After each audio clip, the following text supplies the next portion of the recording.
예레미야 50장하고 51장은 바벨론에 대한 심판의 경고입니다.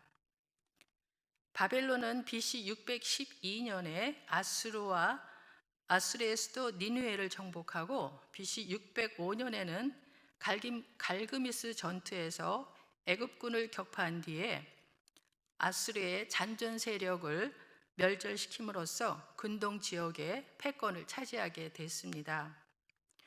그리고 하나님께서는 바로 이러한 바벨론을 하나님의 심판 도구로 사용하여 범죄한 유다와 열방들을 심판하심으로 하나님의 공의를 드러내셨습니다.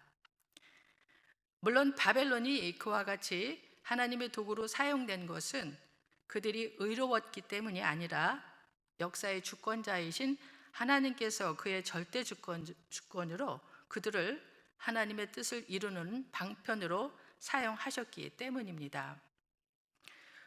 오히려 바벨론은 의롭기는커녕 다른 여타 민족과 다를 바 없이 우상을 숭배하였고 교만했습니다. 그들은 하나님께서 심판의 도구로 사용하기 위해 자신들을 강하게 하신 뜻을 깨닫지 못하고 마치 자기들의 능력으로 열방들을 정복한 것으로 생각을 했습니다. 열방을 심판하신 하나님께서는 바벨론을 심판의 방망이에 불과하다는 것을 선포하시기에 이른 것입니다. 한편 예레미야는 그 바벨론의 멸망이라는 주제를 부각시키면서 곳곳에 이스라엘의 그 회복과 관련된 내용을 삽입시킴으로써 고난당하는 이스라엘로 하여금 희망을 갖게 했습니다. 어제 말씀 17절에서 20절에서도 보면은 이스라엘 민족은 비록 아수르에게 먹히고 그 다음에는 바벨론에게 의해 멸망하여 포로 생활을 하지만 고국으로 귀환하여 풍성하고 만족한 삶을 살게 될 것을 예언했습니다. 이는 하나님께서는 친히 이스라엘 백성들의 죄를 사해 주실 것을 말씀하시는 것입니다. 이처럼 회복과 심판 예언을 반복하는 예레미야에게서 신실한 남은 자들로 하여금 어떻게 해서든지 하나님을 신뢰하게 하고 이스라엘을 새롭게 하고자 하는 간절한 소망을 찾아볼 수 있습니다. 오늘 본문은 어제 말씀에 이어서 계속해서 바벨론에 대한 하나님의 심판 경고를 반복적으로 언급하고 있는데 좀 더 구체적으로 살펴보면은 21절에서부터 28절은 바벨론에 대한 하나님의 심판의 모습을 여러 비유를 통해서 묘사하고 있고 29절에서부터 32절에서는 바벨론의 멸망 원인에 대해 설명을 합니다. 21절부터 보겠습니다. 이는 여호와의 말씀이니라. 너희는 올라가서 무라다임의 땅을 치며 북옷의 주민을 쳐서 진멸하되 내가 너희에게 명령한 대로 다 하라. 이 구절은 마치 하나님께서 군 지휘관이 되셔서 공격 명령을 내리시는 것처럼 묘사하고 있는데 여기서 무라다임은 그 의미가 이중의 반역이라는 뜻으로 페르시아만의 머리에 위치한 지역이고 또 북옷이라고 하는 말은 처벌이라는 뜻으로 티그리스강 동편에 위치한 지역으로 하나님을 향하여 교만했던 바벨론의 거민을 상징하는 표현들입니다. 이는 매우 반역적인 바벨론이 멸망의 형벌을 받게 되었음을 암시해 주고 있습니다. 22절, 23절입니다. 그 땅의 싸움의 소리와 큰 파멸이 있으리라. 온 세계의 망치가 어찌 그리 꺾여 부서졌는고, 바벨론이 어찌 그리 나라들 가운데 황무지가 되었는고. 23절을 공동 번역에서 보면은 훨씬 더 실감나게 표현하고 있는데요. 보면은 바벨론은 세상 모든 나라를 쳐부수는 망치였는데 어찌하여 부러지고 부서지게 되었는가? 만국 가운데서 이런 참혹한 꼴을 당하게 되었는가? 이렇게 하나님의 심판의 도구가 되어 온 세계 열방을 정복한 그 막강한 바벨론이 하나님의 심판을 받아 그 50장 9절에서 언급된 그 큰 연합국, 즉 메대와 바사군에게 아무런 저항도 하지 못하고 멸망당한 사실을 묘사하고 있습니다. 이는 비록 하나님의 심판의 그 대행자로 부름받은 자들이라 하더라도 하나님과 하나님 뜻보다 자신의 권위를 높이는 자는 반드시 패망하고 만다는 진리를 보여줍니다. 24절입니다. 바벨론아, 내가 너를 잡으려고 올무를 놓았더니 내가 깨닫지 못하여 걸렸고 내가 여호와와 싸웠으므로 발각되어 잡혔도다. 이 표현은 바벨론의 그 교만이 정도를 넘어 하나님을 대적했으므로 공의로우신 하나님께서 심판을 하지 않을 수 없게 되었다는 뜻을 지니고 있습니다.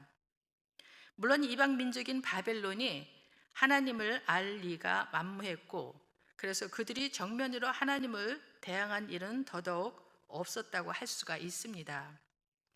그럼에도 불구하고 마치 바벨론이 하나님을 직접적으로 대항한 듯한 표현을 사용한 것은 천지의 주제이신 하나님께서 일반 세속 국가를 내신 그 목적에서 바벨론이 지나치게 벗어났다는 뜻을 드러내기 위해서입니다. 사실 바벨론은 그들이 강하게 되어 열방을 정복한 것이 하나님의 섭리의 결과였음에도 불구하고 그것이 그들 스스로의 힘과 능력으로 된 줄로 믿고 교만하여 피정복 국가에 대하여 오만하고 방자하게 행했으며, 특별히 하나님께서 정하신 기준을 넘어 지나치게 하나님이 택한 백성 이스라엘을 학대했습니다. 이것이 곧 하나님의 뜻을 거스려 하나님을 대적하는 행위로 간주되어 하나님의 심판을 받게 된 것입니다. 바벨론에 대한 하나님의 심판을 여러 비유를 통해서 묘사하고 있는데 25절부터 27절까지 제가 새 번역으로 읽어보겠습니다. 나는 내 무기 창고를 열고 분노의 무기들을 꺼내 놓았다. 이제 나 주 만군의 하나님 바벨로니아 사람들의 땅에서 할 일이 있기 때문이다. 너희는 바벨로니아로 오너라. 멀리서부터 몰려오너라. 그 나라의 곡식 창고들을 열어 젖혀라. 전리품을 낫가리처럼 쌓아놓고 완전히 진멸시켜라. 그 나라에 아무것도 남겨놓지 말아라. 황소 같은 자들을 모조리 쳐 죽여라. 그들을 도살장으로 데려가거라. 그들에게 화가 미쳤다. 그들의 날, 그들이 벌받을 때가 닥쳐왔기 때문이다.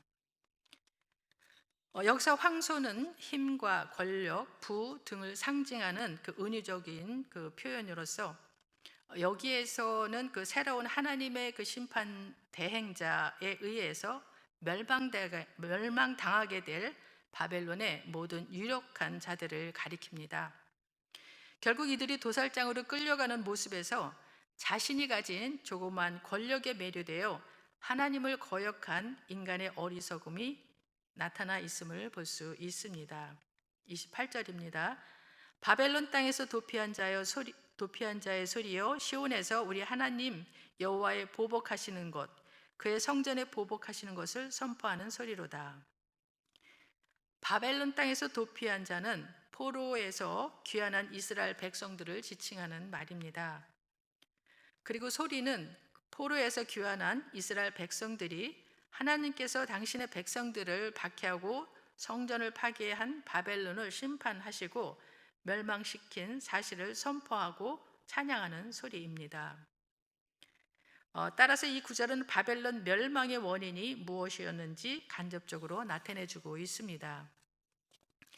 이렇게 하나님의 백성들을 박해하고 성전을 파괴한 바벨론은 궁극적으로 하나님을 대적한 것입니다.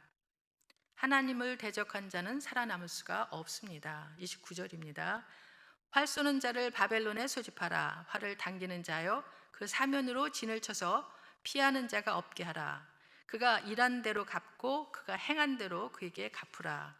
그가 이스라엘의 거룩한 자 여호와를 향하여 교만하였습니다. 하나님께서 바벨론을 진멸할 군대를 직접 소집하셔서 철저하게 복수하게 하십니다. 바벨론이 이처럼 철저한 심판을 받을 수밖에 없었던 이유는 그가 이스라엘의 거룩한 자 여호와를 향하여 교만하였기 때문입니다. 거룩이라는 말이 분리라는 의미가 있음을 감안해 볼 때 여기서는 하나님의 거룩성과 초월성, 그리고 이스라엘의 선민 개념이 내포되어 있습니다. 교만은 하나님의 권위를 무시하는 고의적인 범죄입니다. 이스라엘에 대한 철저한 보복적 성격이 농후했기 때문에 고의적이라고 볼 수가 있습니다. 이러한 교만이 하나님과 관련된 교회나 또 백성들, 그리고 성물에 가해질 때 그것은 단순한 교만이 아니라 신성 모독이 됩니다. 단순히 교만한 자도 낮추시는 하나님께서 당신의 신성을 모독하는 자에게 징계의 채찍을 거두실리 만무합니다. 그러므로 30절입니다. 그러므로 그날에 장정들이 그 거리에 엎드러지겠고 군사들이 멸절되리라. 여호와의 말씀이니라. 주 만군의 여호와의 말씀이니라. 교만한 자여 보라, 내가 너를 대적하나니 너의 날 곧 내가 너를 벌할 때가 이르렀음이라.